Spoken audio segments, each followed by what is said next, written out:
Welcome to another edition of Buck What You Heard. My name is Gene. You can reach me at Buck What You Heard. Guys, I'm really sorry. We were having some technical difficulties. I think we've gotten past that. This is the adventure of going live. You never know what's going to happen. Anything can happen. It's just so crazy. I'm joined by my special guest, my guy, Stank Bastard. How you doing, man? I'm doing.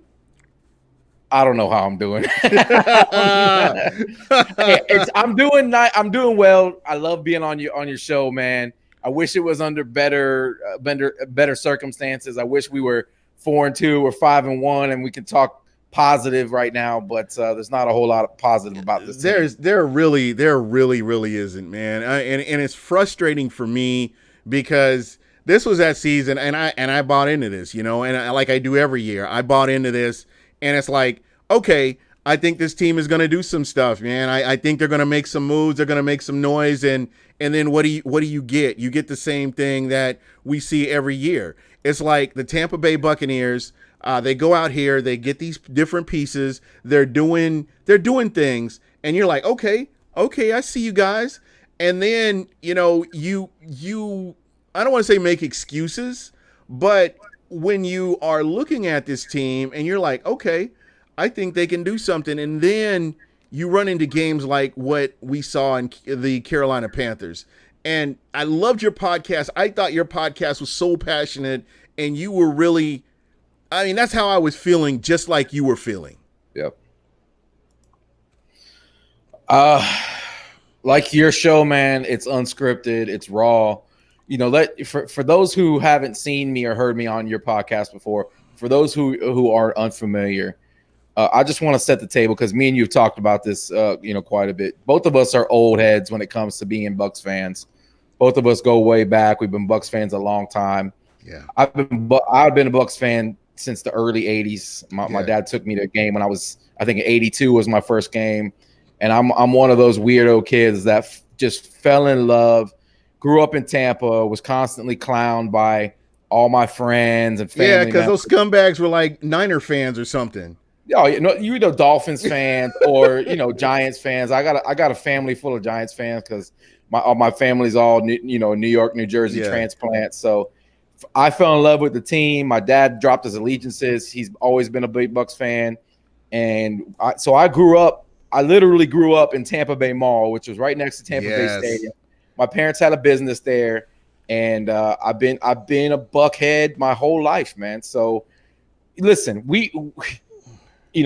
my skin is real thick. Okay, yeah. There's nothing's going to discourage me from being a Bucs fan. I'm never turning my back on this team. I'll die a Bucs fan. You can sprinkle my ashes, in Raymond James or on that property over there off of Dale Mabry. I'm not going anywhere, bro. But we are approaching historical levos of ineptitude. Football. Yeah. And that's saying a lot for this franchise, which basically is in the record books for losing, first winless team. Yeah.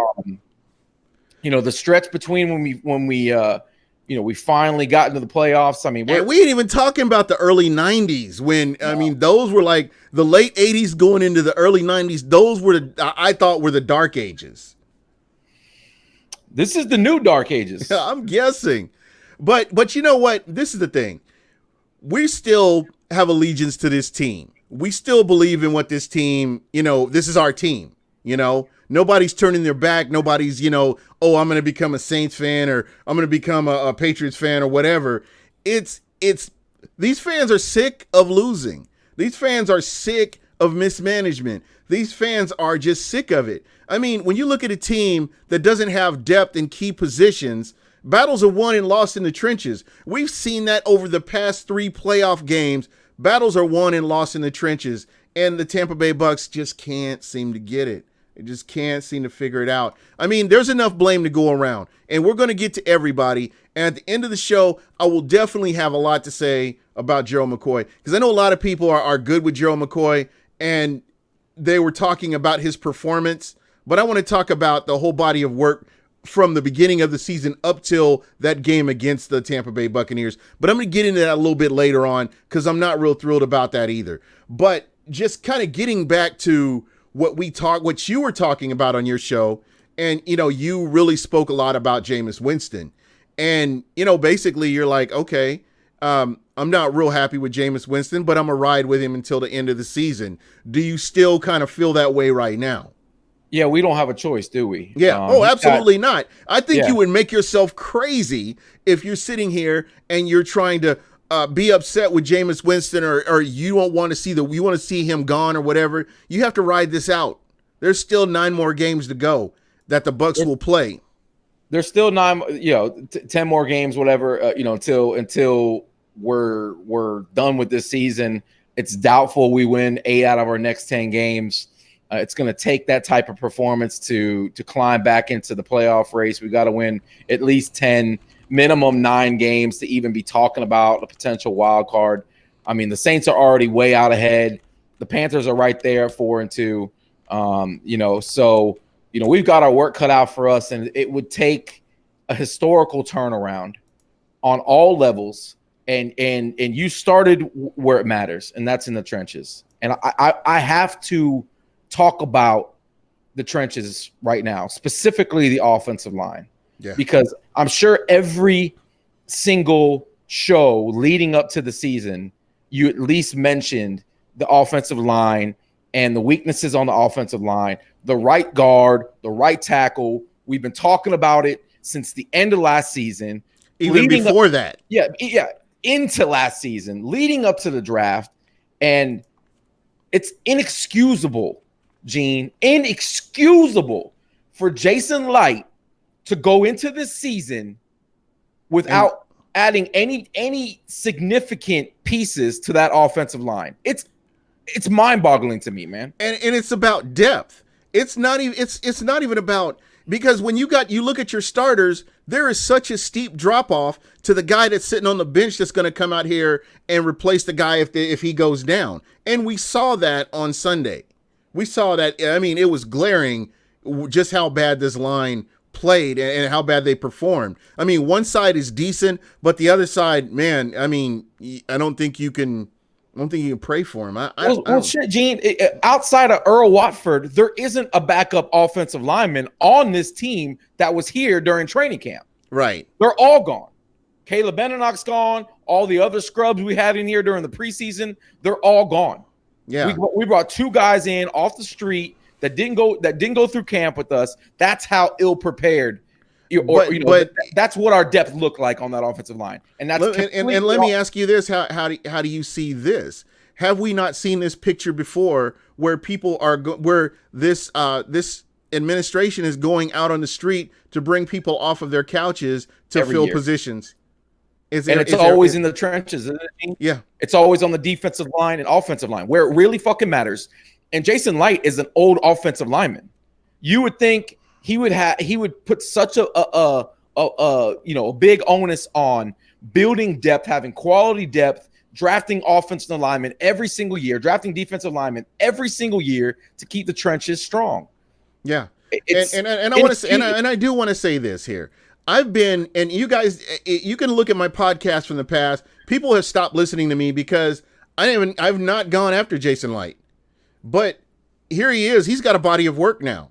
You've given him a chance to have his rookie season. You've had a chance for him to come in and build from free agency and the draft. And you look at what he's done with the time and the money that he's been given, what he's done. And let's, we can break down this draft. And I mean, if we go back to 2014, you're looking at Mike Evans as your number 1 pick. Austin Seferian-Jenkins, Charles Sims, Kadeem Edwards, Kevin Pamphile, who's playing for the Titans, I believe. And then you've got your 6th-round pick was Robert Herron. The next year, you've got Jameis Winston, Donovan Smith, Ali Marpet, Quan Alexander, who's playing for the 49ers, Kenny Bell, who's not in the league, Kalen Clay is not in the league, Joey Osefa is not in the league, and that's 2015. Now, we fast forward to the 2016 draft, and the only 2 players on this team from that 2016 draft are Vernon Hargreaves and Ryan Smith. Okay, And you look at the players that they picked: Noah Spence, Roberto Aguayo, Caleb Beninock, Devontae Bond, who was just released, Danny Vitale, who's a fullback for the Green Bay Packers. Yep. I mean, these are players that were drafted. Some of the players are around the league somewhere, but they didn't stick with the Tampa Bay Buccaneers. Those are wasted picks. If they're not sticking, if they're not part of this team, you can't consider that a success because they were drafted for this team. Yeah, and you could tack on all the misses in free agency too, all the big name free agents we've added to this team that haven't stuck.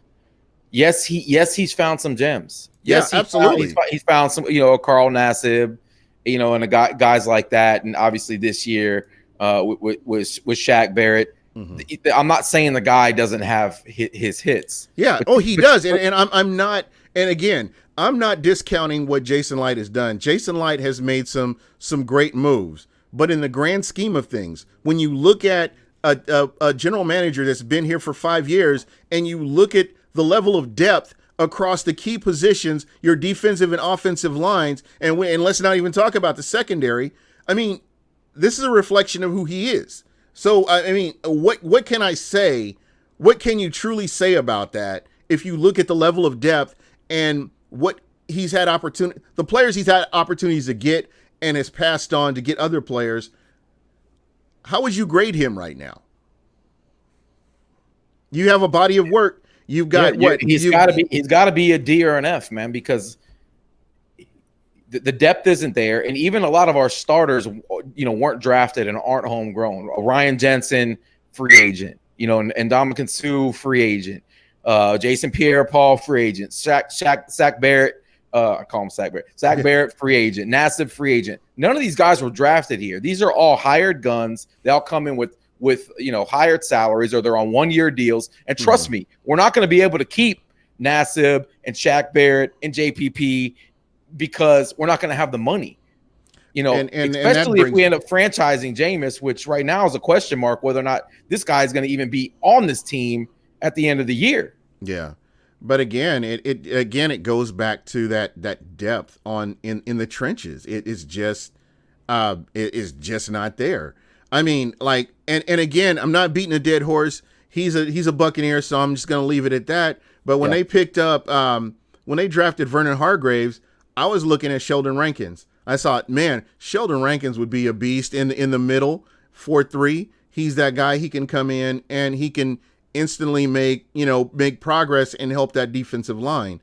When you look at teams like the Baltimore Ravens, they continuously go out and address the defensive and offensive lines at some point in time in their drafts. They always do. So the Steelers and these teams who are in the thick of it every year. They invest heavily in their offensive and defensive lines. Listen, I'd much rather go out and sign free agent wide receivers than free agent centers and guards. Okay. Yeah, that's sexy. Yeah. It's a little bit easier to find, to me, the skill positions than it is to find the guys who do the dirty work. So you want to invest draft picks and lots of them in your lines.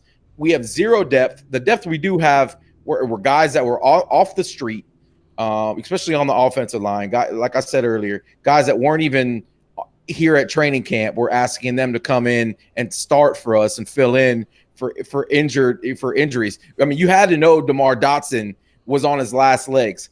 The guy is a shell of himself. Probably one of the greatest Buck players ever. An amazing story. Unheralded. Yeah, unheralded. An amazing free agent to stick with this team, and he had a lot of good years here. Favorite Bucs, a guy who tells it like it is in the locker room, but he's on borrowed time, man. The guy you should have drafted his successor this season. And I understand they went out and they tried to invest so much in the secondary because the secondary was a mess last year, and it's still a mess this year because you got all that youth back there. But damn, dude, you can't do that. And I'm glad you brought I'm glad you brought that up because about the secondary. You've made all these moves back there, whether it's safety, whether it's cornerback, and they're a liability. They're a liability right now. So I guess my question is, is that youth.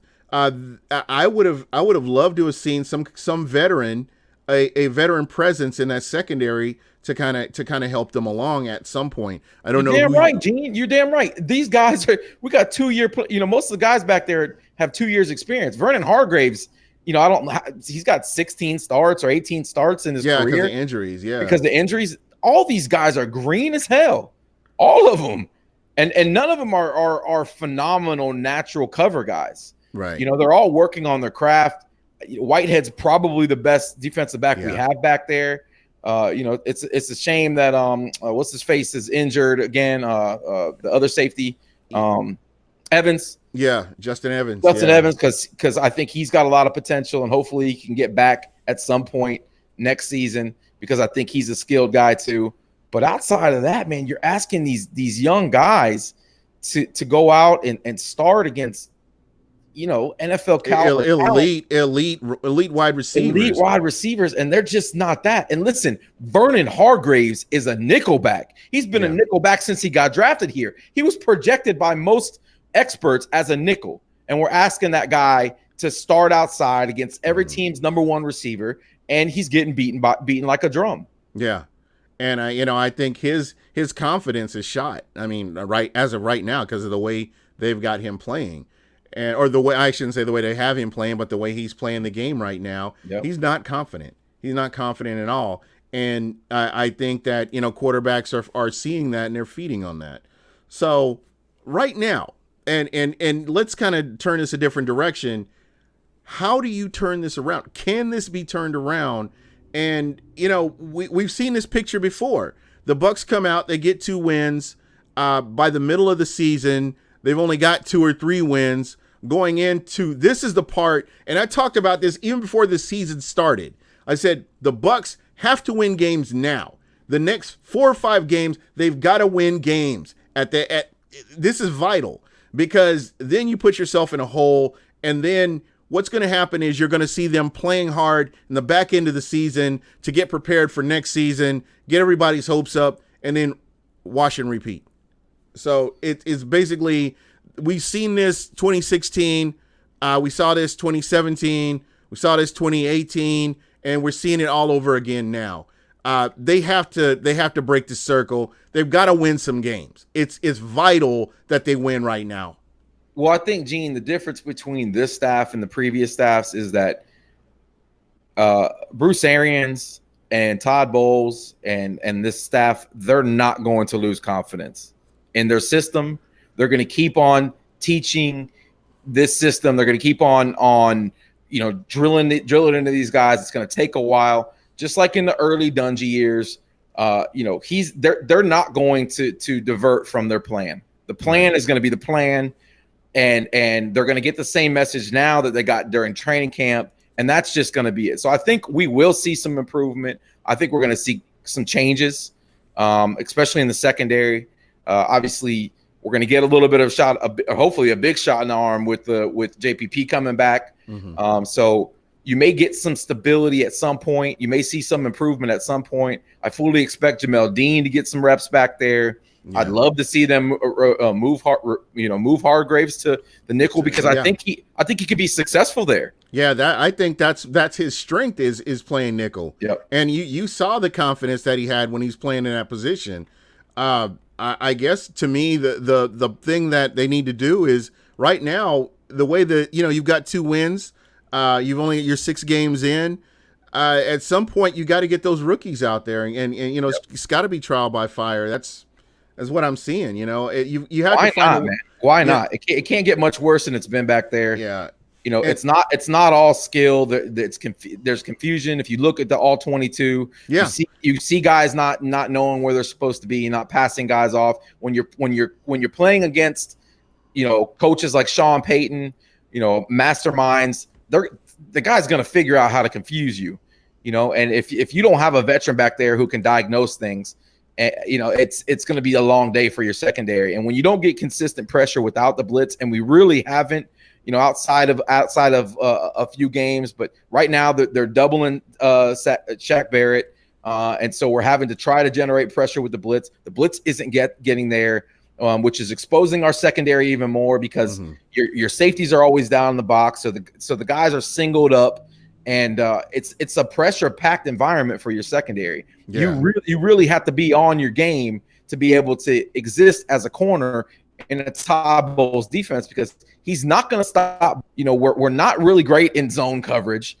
Even in press man, we're not very physical. And they called these corners out early for being soft, or playing soft, I should say.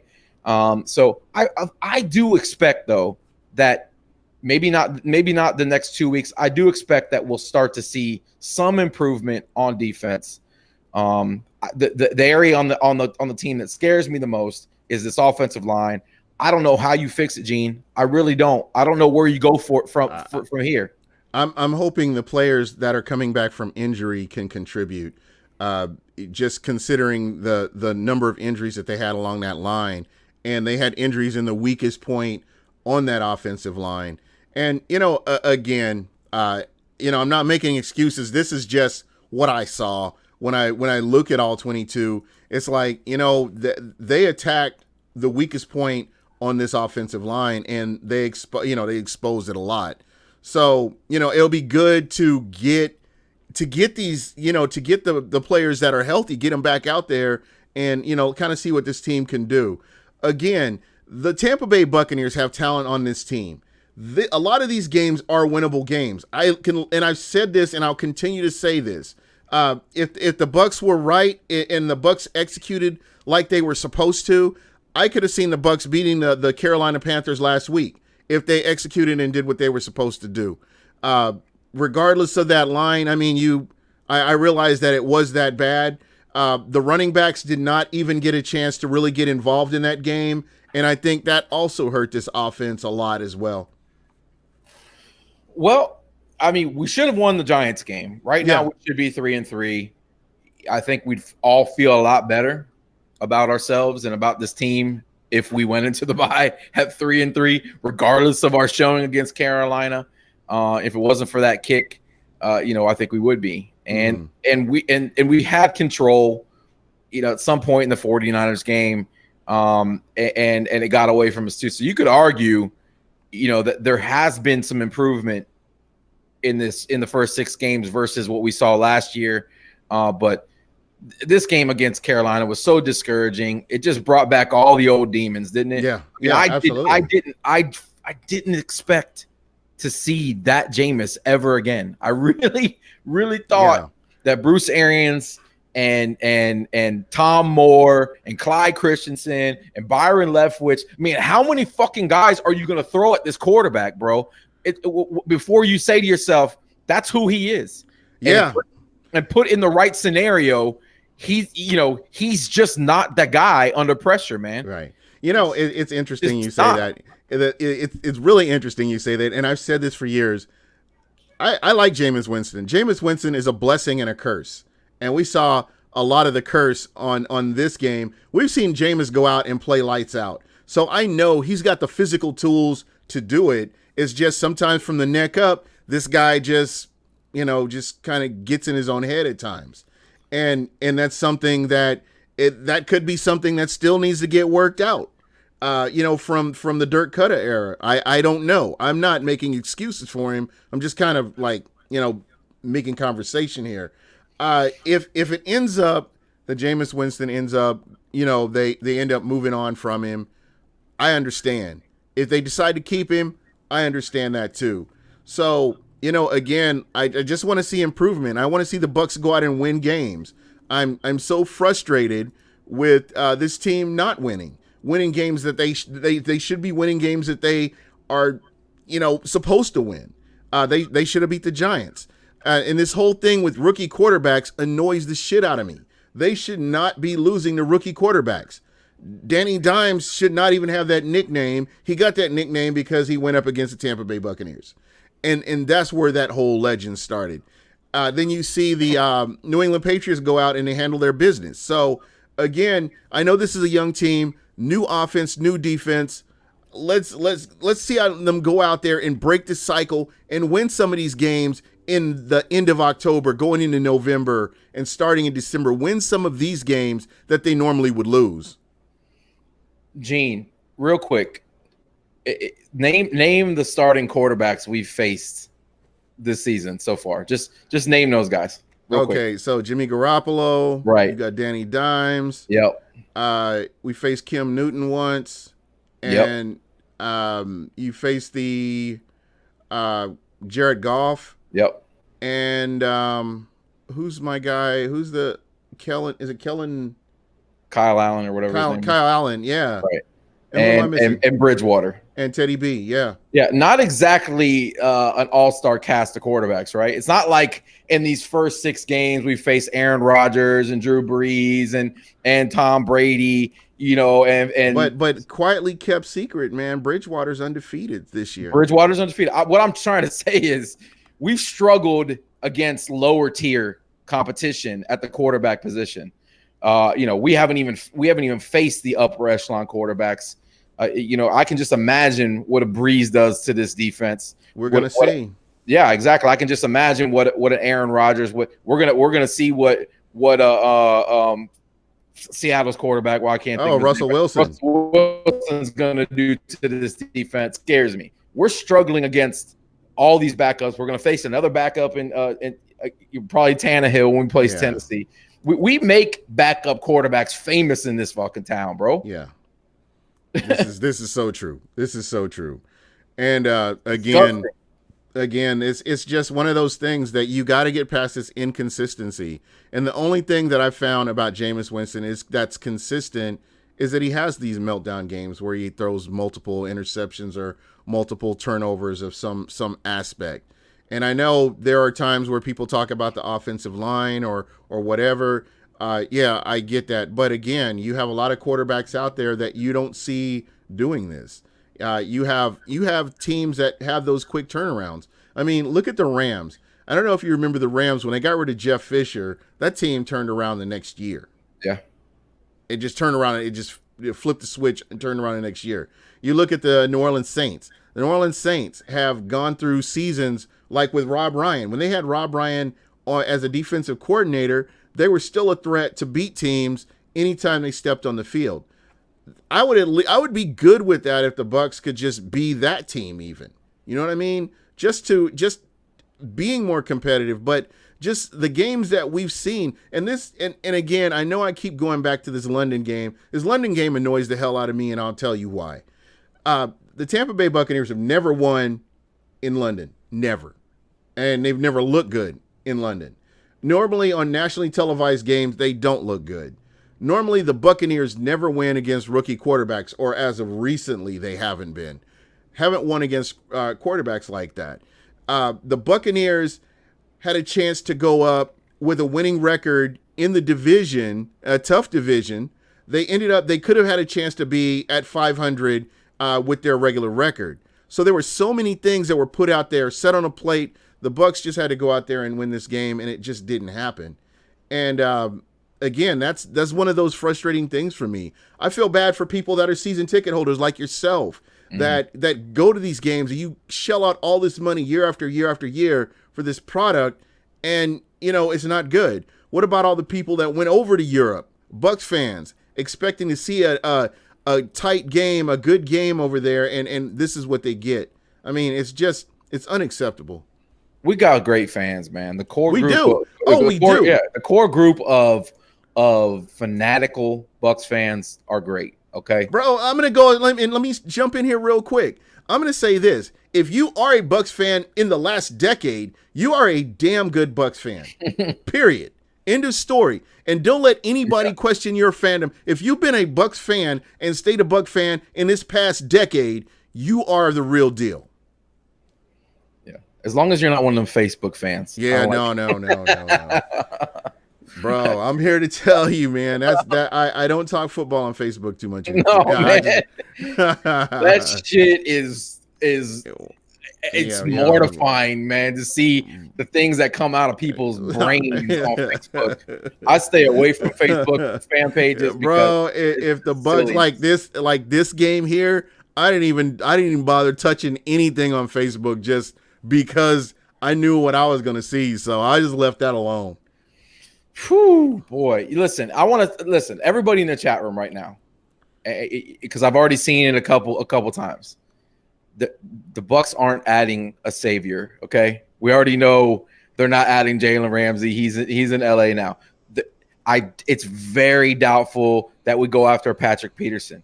Stop looking outside of this team for a savior. Nobody's coming to save us, man. The group that we have right now is the group we're likely going to have for the remainder of the season. Win or lose, probably lose more than we win based on what we've seen so far. If there's going to be some improvement, it's going to come from within, and we all have to question whether or not that's going to happen this year. I really believe there's the talent to do it. I really do. I know that it doesn't look like it right now. If everybody gets healthy at the right time, because you got players that are nicked up, I think this team can do it. Like I said, I just don't see a team. And I know you talked about Seattle. I watched that Seattle game, and they did okay. But I really believe that if coached right, this Bucs team could beat Seattle. I'm probably one of the few that thinks that way, but I really do, man. I think there's talent on this team. I'm not real happy with how the offense has been going. I'm not, but again, it could be that they're just still learning the system. I don't know. I'm just not real thrilled with as a fan. I'm talking as a fan here because this is like one of those shows. Normally I'm not like this, but right now I'm really frustrated with how things have gone so far. And so I'm just kind of letting that frustration out today. Normally I would be like, okay, let's wait and see what happens. No, I'm kind of over that right now because I believe that this team has the talent to win games. Yeah, I want to go back to the way this team is built. Okay, really over the last 12 seasons. I know that's going to be hard to compartmentalize, but we haven't been great in any aspect at all in the last 12 years. It's like when Jason Light and then the previous general managers built these teams. It's like they'll sprinkle a little talent here and sprinkle a little talent here, a little on the defense, a little on the Bucs went to the Super Bowl because our talent was in one, all the great talent was really in one place on that defense. Okay. I think that they did a disservice to Jameis Winston, because I know that they wanted to try to put weapons around him. We had that whole weapons for Winston campaign. Everybody's talking about, we brought in Mike Evans and OJ Howard and things like that. And then years later or next year, we draft the Hargraves and a little here, a little there, man. I'm of the opinion that you make one portion of the team your strength. Okay, we have no identity. We don't have a strong defense. They're mediocre or poor. We don't have a strong offense. Sometimes we have strong offensive performances, but the talent, it's not consistent. It's not consistent. We don't run the ball well. Our offensive line is mediocre to poor at times as well. So that's my problem. Like, there's nothing that we can hang our hats on, and when we do lose, it's a failure. Every game, it's a different failure. It could be Jameis Winston has a bad day. It could be the receiving core has a bad day. It could be the offensive line has a bad day. Every game, we fail somewhere, and we really don't have an identity. And I think that's when you say that, you're absolutely right. And then we can even go back to Bruce Allen. We go from Bruce Allen to the present. And look at all of your free agent moves that didn't work out. You can look at all your draft picks that didn't work out. And when Jason Light got here, that's why the cupboard was bare, because of all these misses, and it kind of continued. I mean, yeah, we've gotten the Bucs have gotten some good players, but at the end of the day, they don't have depth anywhere. I mean, where it counts, especially on either side of the trenches, there's no depth. If Ndamukong Suh goes down, that line is hurt. If Vita Vea goes down, that line is hurt. Again, the secondary, anybody could probably get hurt on the secondary. It would make a difference. You brought up the Rams earlier. Look how that Rams team was built. That general manager went all in on that defense, didn't he? Brought in Talib, Marcus Peters. Like that's why they went to the Super Bowl last year, because they had a strength. That defense was their strength. The offense, the offensive line, the running game, Jared Goff, they all were able to do what they did because that defense was such a rock. Okay. Yeah. And they had success But that defense, make no mistake about it, that defense is what got them to the Super Bowl last year. Yeah. And they had an efficient offense. Right. Yeah, absolutely. And you got a coach that's up to date with what goes on in the flow of the NFL, today's NFL. Okay, so that worked out real good. You bring up a good point there.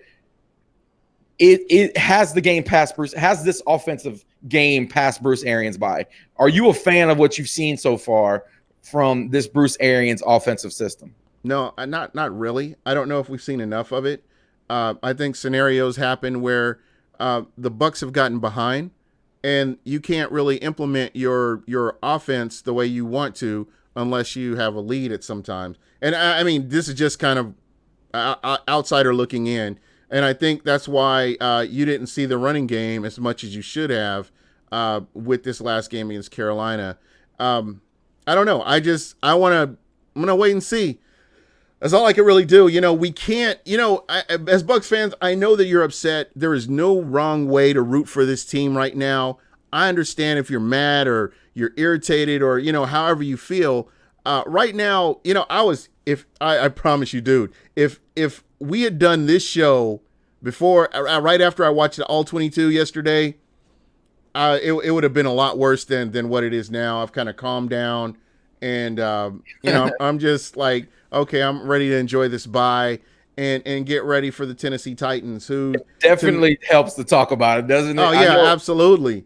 I know if people in the chat did listen to the latest episode of the Buccaneers podcast, I loved it, man. That really got me motivated, and that's in true story, man. After I listened to your podcast, I actually was like, okay, let me go ahead and watch this all 22. Just listening to you talk. And who's your guy, G-Funk? Yeah, G-Funk, my boy. Yeah. And you guys bounce well off each other, man. But it kind of calmed me down. I went on and got on. I watched the game, and there's enough blame to go around for everybody. And you can't point it at one direction. You kind of have to realistically. And I was really hard on Jameis.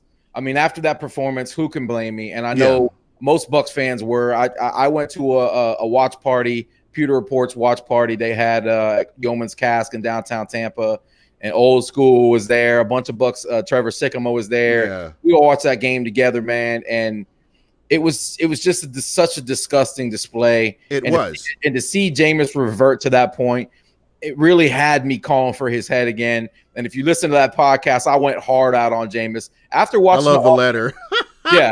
After watching the All 22, listen, he made some really poor decisions. Okay. That third interception, the one to Kuechly, and the last two he forced when we were down, were all questionable. But do I think he's gotten it out of his system? I don't think so, man. Like it's not if, it's when. And that's basically, we've seen him for 4.5 years now. We're almost at that 4.5 year mark. This is who he is. And this is what he does. Yeah. And, I don't care if he goes a whole season not doing it. At some point in time in his career, he's going to revert back to it because that's just who he is. That's in his DNA. And that's kind of what you have to accept. And like I said, Jameis Winston to me is a blessing and a curse. I love Jameis Winston, and I love it when he does good, but I'm frustrated when he doesn't, So I get it. I get it. That's, when he shows you this kind of stuff, that's kind of who he is. And the thing you love about Jameis Winston is he loves this team. He wants to be great. I think he works as hard as any other quarterback out there. He represents this team well. All the things that you want in a quarterback. You want to hear a quarterback say, and he gets in his own head. Yeah, he does. He gets too hyped up, and man, when he gets rattled, it's a scary scenario. And I really thought that, and you could see Bruce when Jameis would come to the sidelines, he was very calm. He was looking Jameis in the eye. You could see he was trying to instill some calmness in the guy. But, man, he was shook from the beginning. The offensive line didn't do him any favors. I don't think Leftwich's game plan, I don't think the way he called the game did Jameis any favors. We gave up on the run way too early. The one thing that frustrates me are the long developing plays. Yeah. I was about with this offensive line, you kind of have to scheme around that until you get this offensive line stabilized. I don't know. Do you move the pocket for Jameis so that he can get away from harm's way? How do you fix that? I would love to see us attack some of the underneath routes and do what teams do against us. Listen, they're manning up on us and daring Jameis Winston to beat them. So you know how you beat man? You run slants, you run crossers, you run these man beaters, these quick plays. You get the ball in the hands of your quick receivers. And I know Scotty Miller and Bobo, who's no longer here, and Brashad Perryman. Our speed guys really haven't had much opportunity to catch the ball in space and run with the ball because all these routes have been downfield. Jameis gets locked in on these receivers. And what the hell happened to the visor? The visor does a lot for Jameis. He gives away a lot with his eyes. Okay. Yeah. The visor definitely helped, I think. Allowed him to kind of hide where he was looking because he has a tendency to try to watch guys open, hold the ball for too long, through his progressions and making his reads because he wants to get these big chunks. And then you got Bruce Arians coming out and saying he wants Jameis to make these, throw the ball deep and get these big chunks. And to me, I don't know, man. You're kind of tempting fate with this guy by encouraging him to do things that he's not great at doing. We're not doing anything. We're not utilizing our tight ends over the middle at all. We're not using our backs in the flare game. We haven't run many running back screens. We ran some wide receiver screens, and the offensive line couldn't even protect for a second. James couldn't even get the ball out of his hands quick enough, because these corners are playing such press that they're jumping on the wide receiver screens. So it was a mess, and I didn't see, and I really haven't seen any in-game adjustments to help Jameis out. Any that actually have worked. That's a great point, is the in-game adjustments. I think I saw it like the first 2 or 3 games. I saw some things at halftime that kind of switched up a little bit, but since then I haven't really, like you said, I just haven't seen a whole lot of that. So again, this is an opportunity for, the coaching staff as well to reflect and see how you can go out there and win games, how you can go out there and make adjustments and find those mismatches, because that's what the Bucs need to really be doing, is finding the mismatches. If you got guys doubling Mike Evans, that means somebody's in single coverage right now, and you need to be taking advantage of that. You've got 2 number 1 receivers. I'm gonna go ahead and say it. A lot of people may not agree with it. Chris Godwin and Mike Evans are number 1 receivers. They both are. Yeah. And I just don't think they're being utilized as such. But they're possession guys. They're not speed guys. They're if I would say, and to this point, to your point, I would say Chris Godwin is a physical wide receiver that is not afraid to run somebody over or get physical and move somebody out of the way to get yak. But you're right. What we've seen from these guys over the past 3 games, they have not been getting that yak. They haven't done really anything. It's make the catch and get tackled. Make the catch and get tackled, and that's pretty much been the way it's gone. Yeah, and some of that has to do with the routes they're running. For the life of me, Gene, I can't figure out why the hell we haven't used Brait and OJ more. Yeah, they're not. Listen, you can't really cover those guys. No, that's a defensive nightmare, right? That's a defensive coordinator nightmare right there, trying to cover both of those guys when they're on the field at the same time. Doesn't make a whole lot of sense. There's easy pitch and catch plays that we can utilize just from matchup issues, and to give up on Rojo. And listen, I like Peyton, and I like Peyton Barber, and I like Rojo. To give up on them and do this running back by committee thing, and not really allowing your backs to get in rhythms and things like that, and using Dare, and I don't know, man, something doesn't feel it's right. Disruptive. Yeah, I mean, let's go with the back. If that's fine, you want to go with a hot hand, stick with that hot hand. I think you know what, that's the best point right there. You keep going.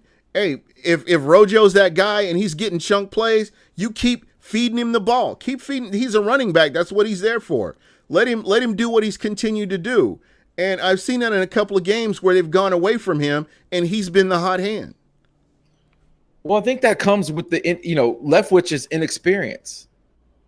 I mean, this is his first. I think he called plays last year in Arizona, but he was using somebody else's offense, and this isn't really his offense either. Although I'm sure him and Arians have sat down and helped build these game plans and help put together these offenses. And honestly, when we get at the beginning, we've been a fast starting team.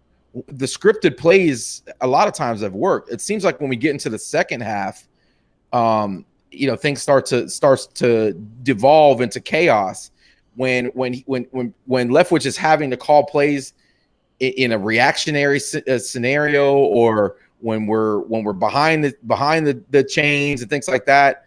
I don't know.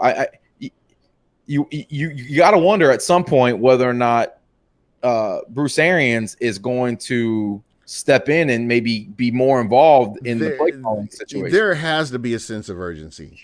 I mean, to me, if I'm looking at the history of this team and you look at the psyche of this team and how easily things can change if they get punched in the mouth, you have to kind of build that culture up, And what we've seen is what we've seen from them. Different coach, different players, same team, same scenario. You got to fix that. You got to break this circle at some point. They've got to win some of these games. It's vital that they do this because it's just going to be a long, drawn-out season, and fans aren't going to stand for this. I mean, it needs to change. We're not good enough to play with making mistakes left and right. Yeah. Every big run's call. There's a holding penalty that we Sweet get called Jesus, on, don't even right. Every time it's coming. Seems like every special teams, every return, there's a holding call or illegal this or illegal that. We beat ourselves on a consistent basis. a lot of stuff. And what I've seen is there's been a lot of people not doing what they're supposed to do, and a lot of inconsistencies. I've seen the running backs that have missed blitzes. Dari, I've seen Dari miss a few. Rojo has missed a few blocks, and I think Peter 747 was talking about that. He said Rojo didn't block well on Sunday, and I have to agree with that. There are some plays that he could have made. Even if you have to chip somebody or something, direct them another way, something needs to happen. Well, and again, it's like there's leaks coming from everywhere on this thing, man, and that's why we look so inconsistent.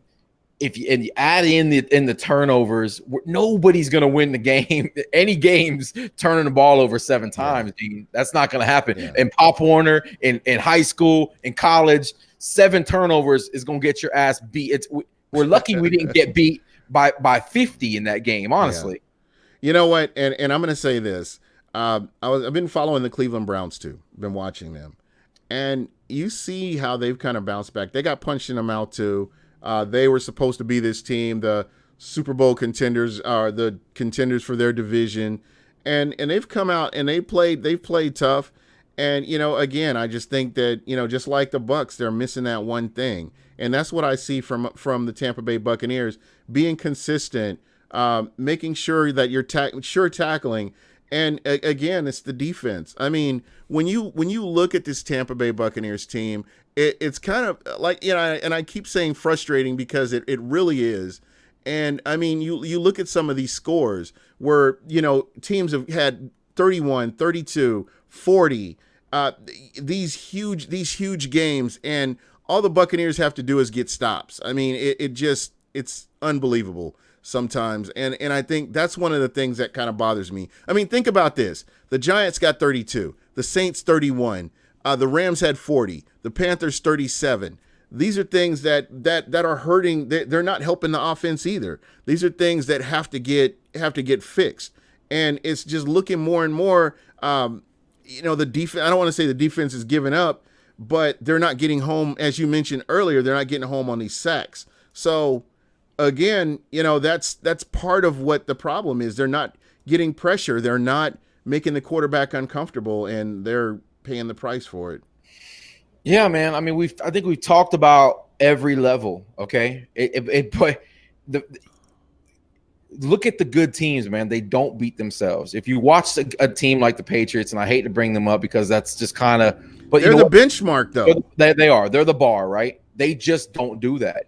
Okay, they don't beat themselves. If they do, not that they don't make mistakes, but they don't make as many mistakes. Okay, we've lost a game in every conceivable way this year. Our kicker missed the kick to lose us a game. Our secondary gets thrashed to lose the game.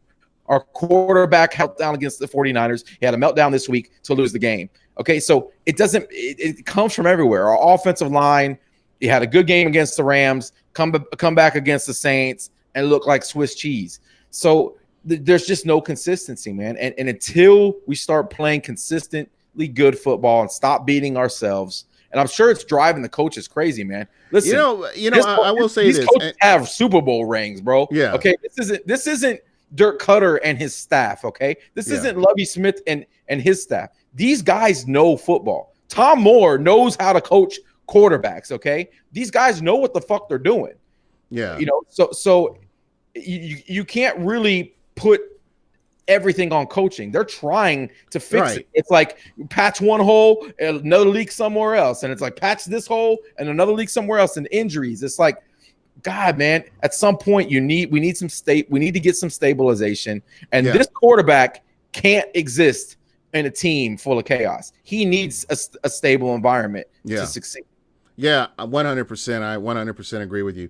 Again, I see Jameis Winston. He's got that out of his system, and like I said, it's not a matter if it's when, but I think he's gonna rattle off some games. I think he's gonna rattle off some solid games because, like I said, and I'm gonna continue to say this, Jameis Winston has the physical tools to be a great quarterback. It's just from the neck up. He gets in his own head, and that's all it is. It's not. I really don't. I don't know of any other way to really put it, other than he's a blessing and a curse, and I've said that a bunch of times, and that's who he is. Jameis is not the quarterback you want on your team when you're down by 14. Sorry, no, it's not. And let's not forget, we've lost our speed guys and our deep threats on this offense, so we're really not the team that can really play from behind. We do well playing even or with the lead, but we don't have the speed threat. Perriman's gone. We don't even have a wide receiver 3. We just cut our wide receiver 3. Bobo was the wide receiver 3. Bobo was not good, dude. Yeah, I know, but I'm saying he was basically being asked to fill in for Adam Humphries. We lost 50 plus catches with Adam Humphries, and as much as I don't like Deshaun Jackson, that guy could take the top off of a defense. Well, let me ask you this, and let me ask you this. We're talking about this. We can kind of look at Adam Humphries. Is Adam Humphries a number 2 receiver? I mean, does he? No, he's not. And I think and this is kind of what you kind of have to look at. I would have loved to see Adam Humphries re-sign with the Tampa Bay Buccaneers. It would have been perfect to see that. But the money that he was asking, I think fans would have went nuts if they would have re-signed him. Yeah. That's just like Gerald McCoy. And that's a lot like Gerald McCoy and $13 million. Do you pay Gerald McCoy $13 million based on his body of work after that extension? No. There's no way.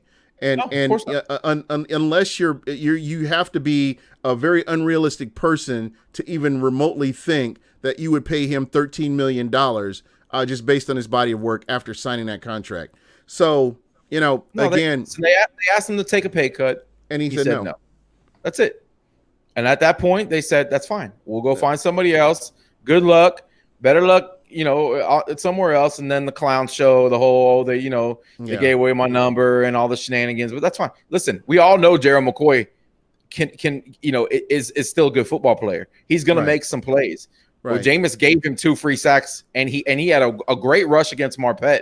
I haven't seen that out of Gerald McCoy in quite a while. So but I'm going to give the guy credit. I'm one of his biggest critics, but I'm going to give him credit. He's not a terrible player. He's a great player. No, not by any means. He's not a terrible player. But what I will say is this: Gerald McCoy has 3 sacks on the year, and they were all in that game on Sunday. Yeah. And when you can only get up against your former team, you can't do that for 6 games or whatever they played. That tells me everything I need to know. He wanted to stick it to the Tampa Bay Buccaneers. and he had every opportunity to with a offensive line, with the injuries and these players from off the street that they're having or whatever, took advantage. And you're right, he did. He beat Marpet, and I get that. But again, Gerald McCoy, I expected this from him. I expected him to have at least one big game against the Tampa Bay Buccaneers, just to stick it to him, just to say, look what you lost out on, and look what I can do. Now, I will be closely watching what he does throughout the rest of the season to see if this continues or if this game was just an anomaly. It's kind of like the Adrian Claiborne game against the Dallas Cowboys. I think he ended up with like 7 sacks or something crazy outlandish like that. And then the rest of the season, he didn't do anything. So listen, he's in the perfect scenario. Okay, he really is. The guy was never the face of the, never supposed to be the face of any defense. Okay, and in Carolina, he doesn't have to be. You got Luke Kuechly. He's the face of the team now. Now that Cam's gone, it's Luke's teams now. They're in a better defense. He's surrounded by better players.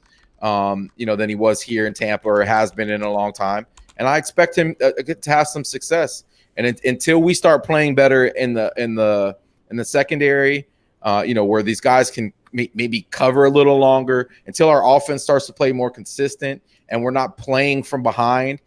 Playing with the lead is how you get sacks in the NFL. Mm-hmm. When you play with the lead and you put the in predictable passing situations, that's when you get sacked. So if you want to see Vita Vea, who's looked phenomenal, he just hasn't gotten to the quarterback. If you want to see Sue and these guys start racking up some sack numbers, give us a lead. Let's have a lead. And I say that, and we've given up an 18-point lead against the Giants. I understand. Listen, it hasn't all been roses. The secondary needs to be able to cover, and until that happens, until we get some consistent coverage back there, that's going to be tough. Yeah, it's all about pressure on the quarterback, man.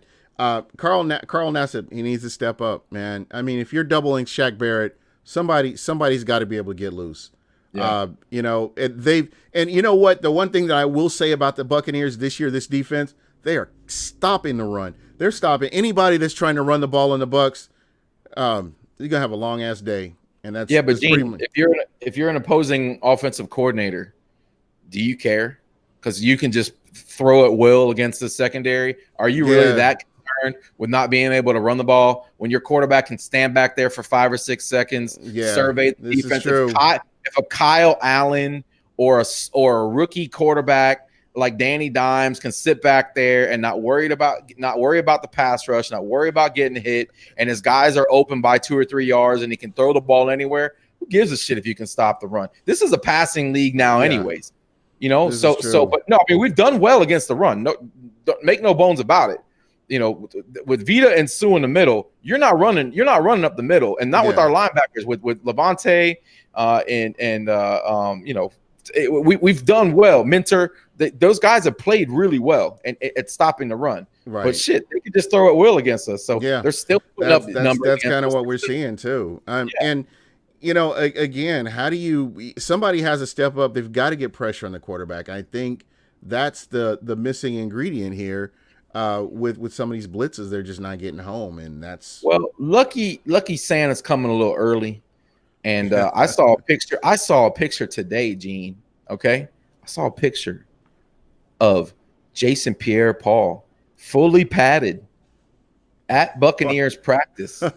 Okay, that made me a little bit excited. Okay, that guy is a legitimate freak of nature. Yeah, he's one of those. He's one of those transcendent. Bro, I'd still be in traction right now with that kind of neck injury. Yeah, most people would, bro. I'm just saying. Listen, the guy blew his hand off, and he's still out there. Got 12 sacks. Yeah, got 12 sacks with the Bucs. All right, the guy's got 7 fingers or 6.5 fingers or whatever he's playing with. It doesn't matter. Mm-hmm. He's getting sacks with a club on his hand.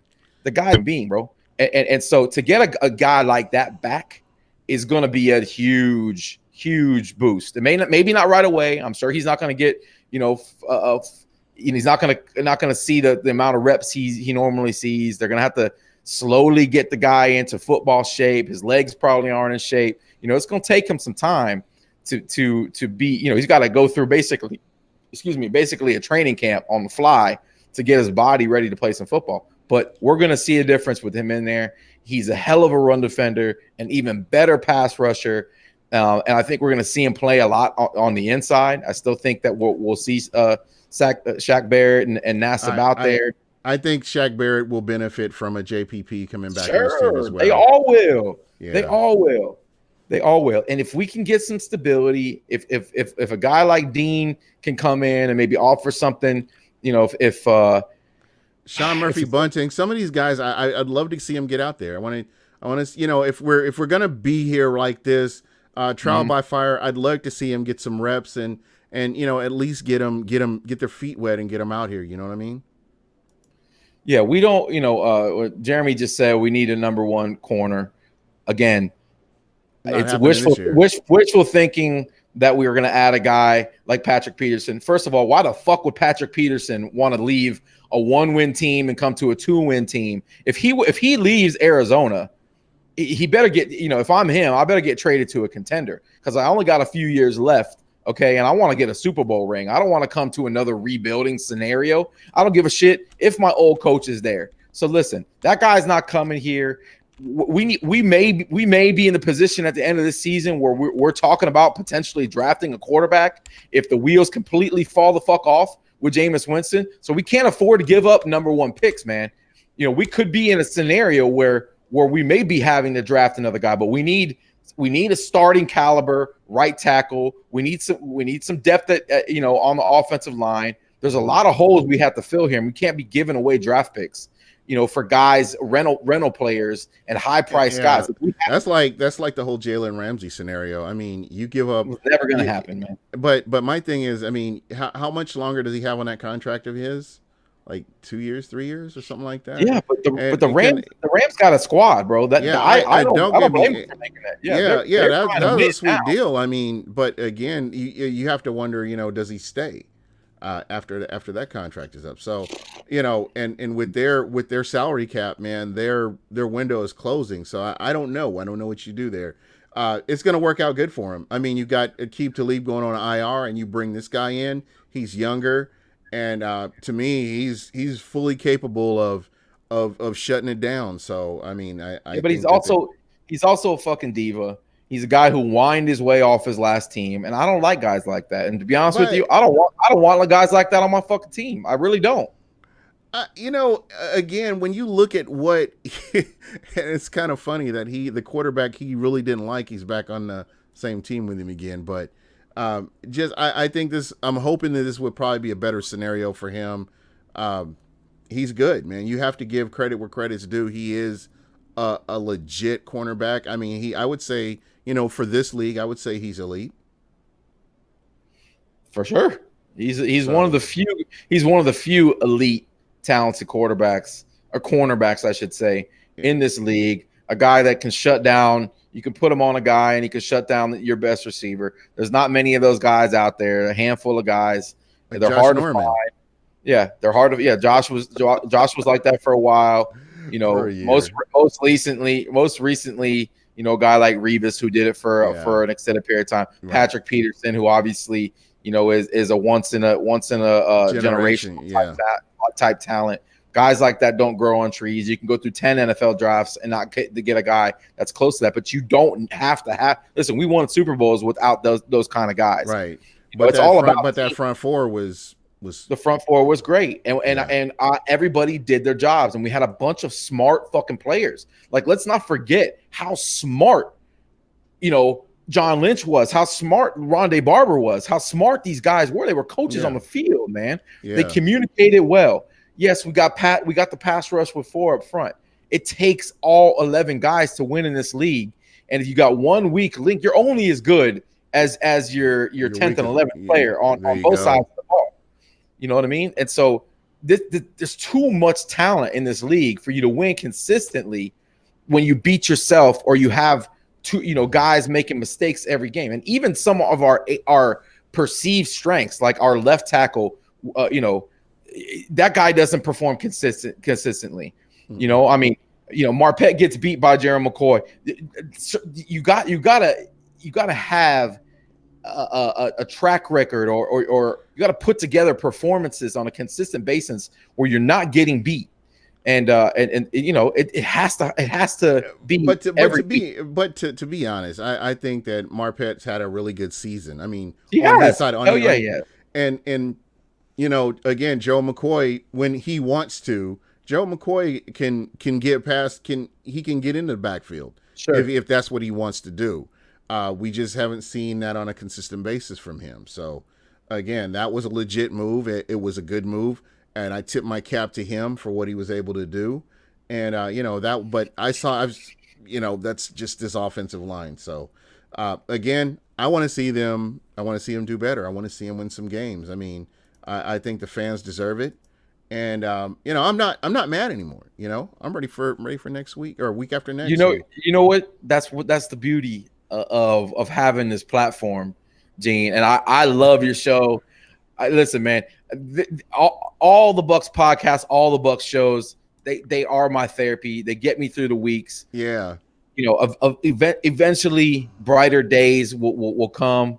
Hopefully. I mean, it's not a given. It's not a given, but the true Bucs fans, everybody in the chat right now, these are your ride or die fans, man. These guys are, man, for real talk. Here and spend your time away from your family, invest time in this team. When they're down, those are the true fans, man. I love you. Absolutely. And that's what I say. If you're a Bucs fan and you've been a Bucs fan for this past decade, you are a ride or die fan. You're going as Antonio Santiago, down with the ship. That's kind of where I'm at. The Bucs after that game on Sunday, I've got a Bucs polo on walking into work, and people are like, "Oh man, you wouldn't see me doing it." I'm like, "Yeah, I know, and I see what kind of fan you are." So yeah, this is legit, man.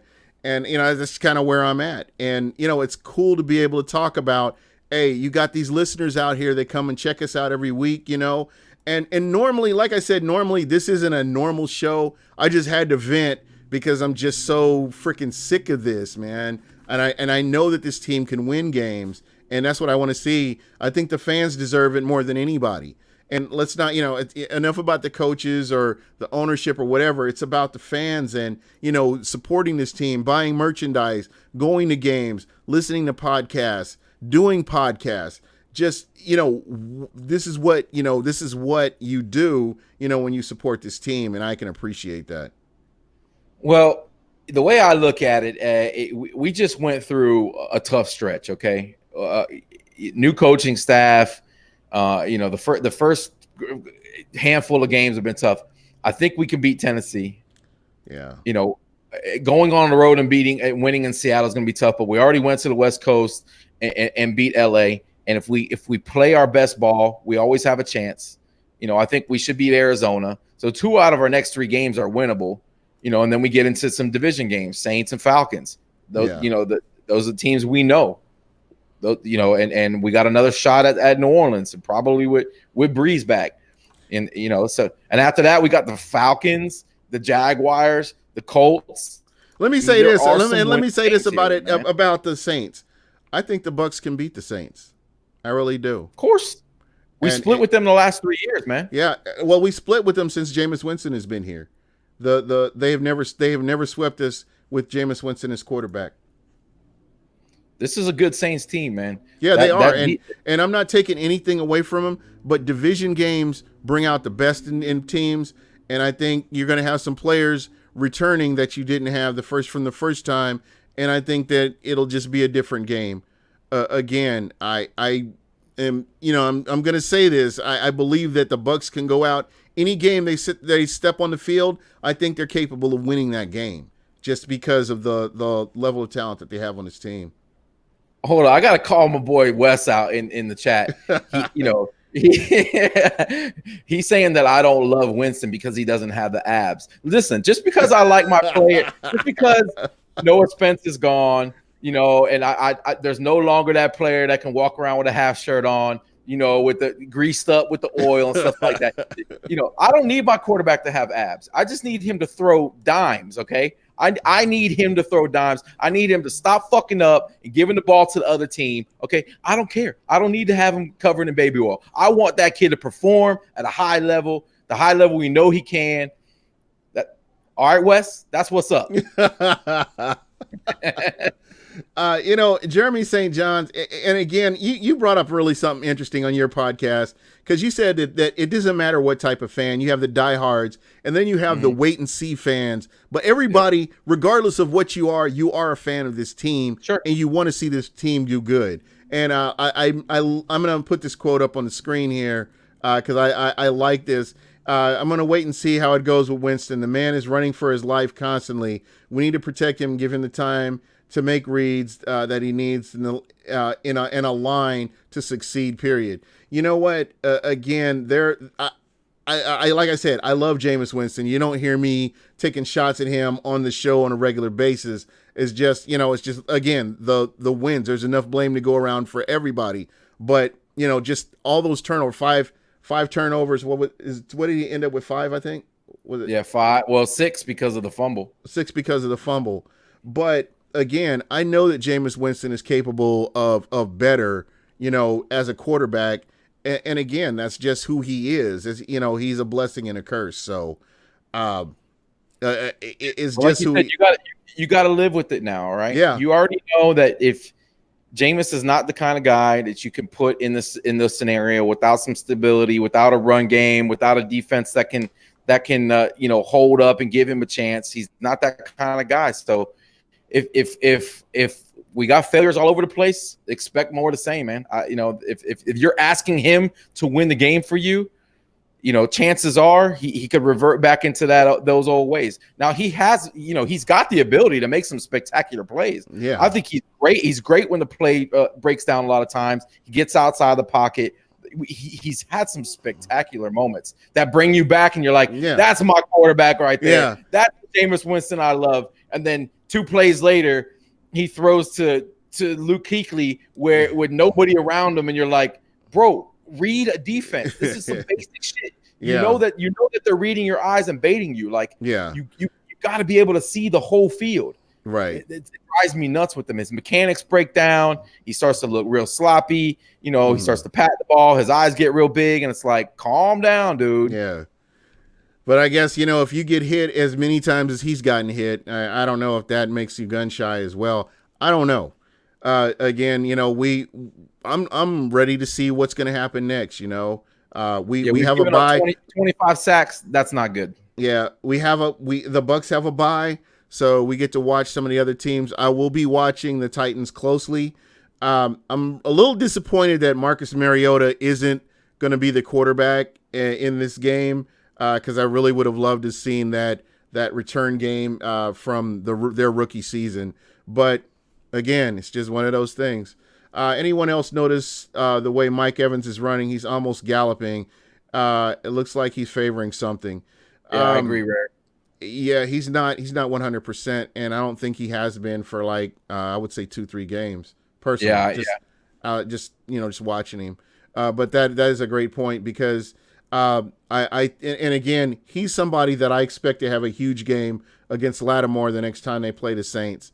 I know that has nothing to do with what we're talking about now, but I just don't think that Mike Evans has been 100%, and I think that Chris Godwin's done a great job picking up the slack.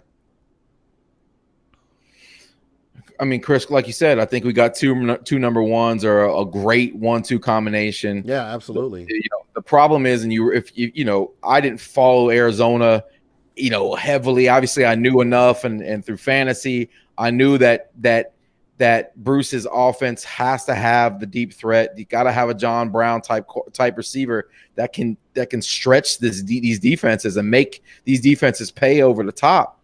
And we haven't had that. When with Perryman gone, and Perryman wasn't even really shining while he was here to begin with. He dropped an easy touchdown pass in that first Carolina game, but I think that's what's really missing from this vertical passing game. We don't have the speed. When you don't have the speed, you got to take advantage of the tools that you do have. You have 2 really good tight ends that are mismatch nightmares. Take advantage of that. Didn't you fully expect that this staff, and I think they said as much, that they were going to tailor every game plan to their opponents and build the game plan based off of the strengths of the guys we have here, and we just haven't seen that. How do you look at the Chiefs, look at the 49ers, man. They have a top 5 tight end, and they use it, and they make defenses pay for that shit. Yeah, we just don't do that, man. We got two tight ends that could be in the top 5, and we don't use it either easily. of them. Yeah, I 200% agree. You have to get them involved. It's imperative that you get them involved. And I keep hearing people talking about trading O.J. Howard or trading Cameron Brate. I've heard a lot of this on social media. Sure. If you're even remotely interested, why not? Why aren't you getting that game film up for him? Get him out there on the field, and just so people can see him, and it boosts the value. But again, I don't know. I'm not a coach. I'm not a GM. I'm just a loudmouth that comes on here every Wednesday and just runs his mouth. That's what I do.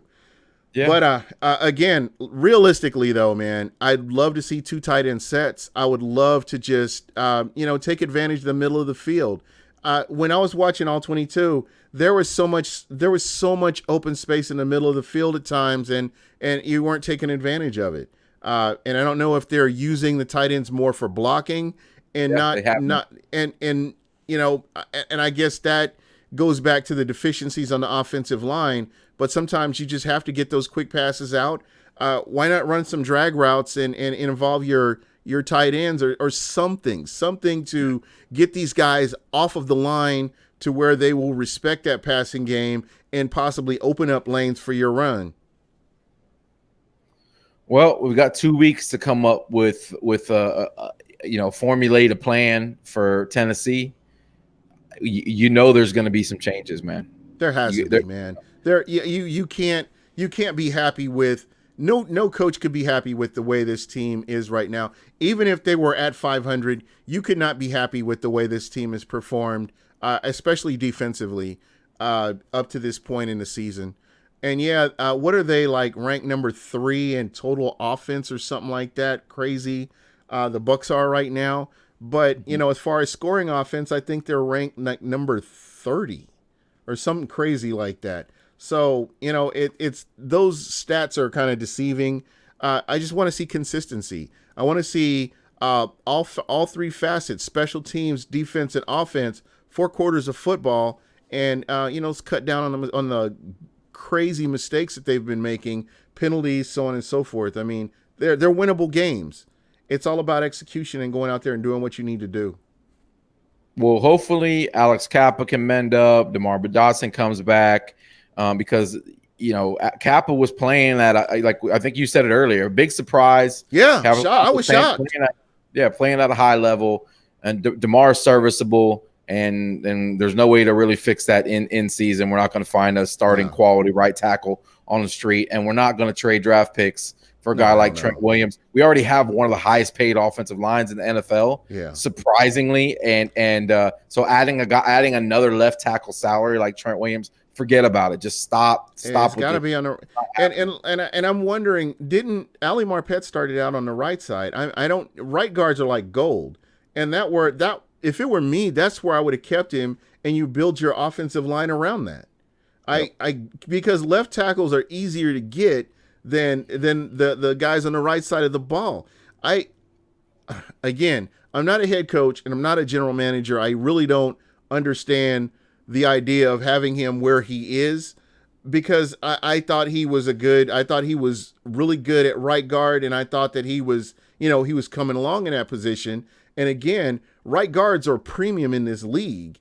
And once you've got somebody like that solidified, it's easy to work to build these players up and get players in there that fit in these different places. And you can have a solid offensive line. They don't have to be world beaters, but they can keep your quarterback upright. We haven't had great guard play since Davin Joseph left here. No doubt. Like it's crazy. No doubt. And you're absolutely right. I was and when you had Penn, Davin Joseph, and Jeremy Trueblood, you could have kept them here. And again, I don't know what happened with Lovey and all, with them being, everybody getting sent on their way. But this is where you've got an offensive line. You could have drafted some players and brought players in, and prepare these players for for moving on if you're going to move on from them. But get players that you can rotate in, and you have a core, and you can keep building off of that core. But again, man, I'm not a coach. I don't know what I'm talking about. I'm just probably rambling, I'm guessing.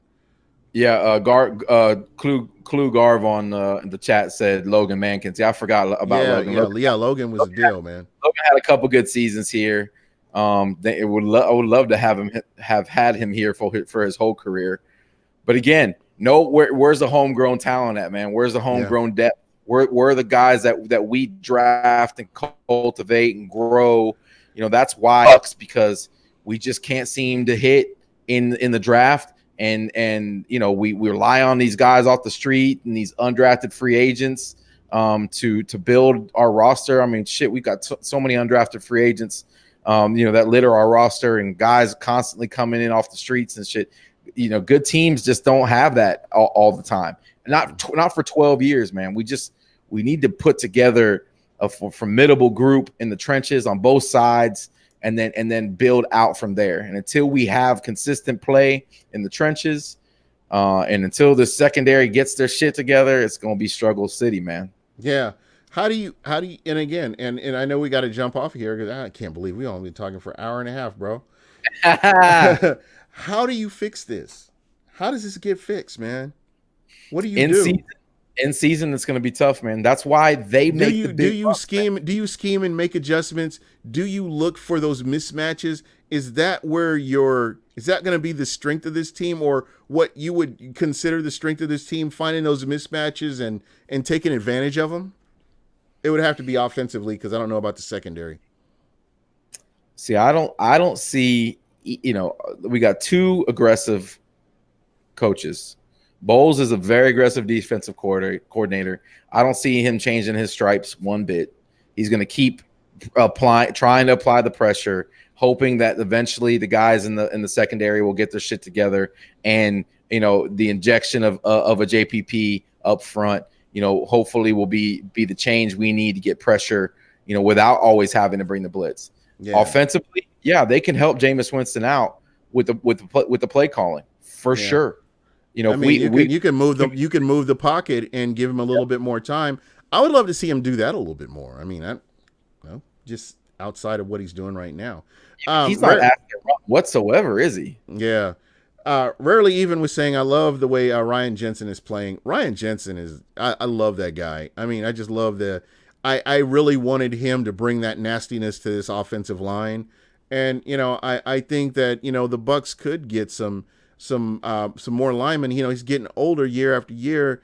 Get some people in there to compliment him. I mean, that's just what we're seeing. Levante David, the same way. He's getting older. You've got to get players in here to compliment him, and so you can, get out there and be competitive. You know what I mean? For sure, man. For sure. But anyway, this has been fun, man. As always, you're a friend of the show. You're always welcome on this show, man. Same, man. I really appreciate it. Once I get OBS figured out, I want to have you on the Bucking Idiots podcast. For those in chat that don't know, I host a podcast. It's called the Bucking Idiots podcast. You can find it here on YouTube. Yes, everywhere. iTunes, Spotify, everywhere. Pornhub, it's everywhere. Anyways, you can find it at all those places. Follow me on Twitter @StankBastard. I love my Bucs fans. I love the joke around. I try to keep it light. I try not to stay mad for too long. I may say some outlandish shit, but I'm an idiot. So yeah. I love you guys. Like I said, follow me on Twitter. Hit me up if you don't already. Say what's up. Gene, I love you, bro. Yeah, we're fans. As always, man. When I get to Tampa, where you'll probably find me at the press box. That's my spot. Getting in there. Bro, my nephew cooked there for like 8 years, bro. I love the press box. Bro, every time I get to town, man, as soon as I get the rental car, I'm headed straight to press box, man. I don't even go to the hotel. I go straight to the press box, man. That's my spot. Hey, it's a date. Anybody in chat want to hit us up when Gene gets in town? Yeah, Thanksgiving weekend. Let's do it. It's gonna happen. So again, everybody, thank you so much. The chat was lit tonight. You guys are the best, man. When will I be here? Actually, Buccaneer Bruce, there's a KU alumni dinner coming up next year that I may be going to. So I'll let you know if I'm out that way, man. We can hang out. But you guys are the best. Let me make sure that I'm getting all your, now that chat's starting to roll through a little bit, I want to make sure I get everybody's what they're saying out here, because again, you guys are awesome. But we've been on here a long time. I don't know if this will be up on Spotify. So I am officially going to be on Spotify. This will be my first show that will be on Spotify as soon as I get it up there. But you guys are awesome. Subscribe, y'all. Subscribe. Yeah, if you're not subscribed to Buck What You Heard, do me a favor, hit that like button and subscribe, man. I would really appreciate it. Trying to get to over 1,000. I know it's not a big number. You see people with 100,000, but that's my goal, is by the end of the year to get to 1,000. So you guys can help me do that, and I really appreciate it. But I'd rather have 1,000 dedicated subscribers than just have a bunch of lifeless people that never actually come in. You know what I mean? And that's the big thing for me, is that they go through these purges and they get rid of bots and stuff like that.